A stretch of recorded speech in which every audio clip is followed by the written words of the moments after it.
My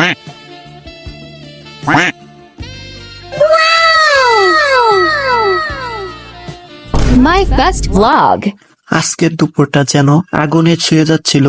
রোদের তাপে শরীর ক্লান্ত, মনটা যেন বিরক্ত। তাই ভাবলাম একটু ঠান্ডা খরচ দরকার। বন্ধুকে বললাম চল সুইমিং পুলে যাই। সে যেন অপেক্ষায় ছিল, মুহূর্তে রাজি হয়ে গেল। তাই বাইক নিয়ে বেরিয়ে পড়লাম গোলবাগিচা রিসোর্টের উদ্দেশ্যে। ওখানে নাকি অনেক সুন্দর সুইমিং পুল আছে, দুপাশে গাছের সারি, মাঝে পাকা রাস্তা। বাইকের গতিটা একটু বেশি ছিল আজ, যেন গন্তব্যে শান্তি লুকানো। পুলে পৌঁছে পানিতে ডুবে এক শান্তির নিঃশ্বাস ফেললাম। পানি ছুঁতে মনে হলো ক্লান্তি যেন গলে যাচ্ছে। তারপর পানিতে ঝাঁপ দিয়ে সাঁতরে উঠে যখন পুলের ধারে চুপচাপ বসে, তখনই বুঝলাম আজকের দুপুরটা আর আগুন নয়, জল রং হয়ে গেছে। ঠিক তখনই বন্ধু থেমে গেল, তার চোখে আটকে গেল যেন কারো চোখ। তারপর বন্ধুকে জিজ্ঞেস করলাম, বন্ধু কি হয়েছে তোমার? তারপর বন্ধু বলল বন্ধুর দিকে নাকি ওই মেয়েটা বারবার দেখাচ্ছে। তারপর বিষয়টা সিরিয়াস নিলাম। তারপর খেয়াল করে দেখলাম মেয়েটা বন্ধুর দিকে তাকিয়ে মুচকি মুচকি হাসতেছে।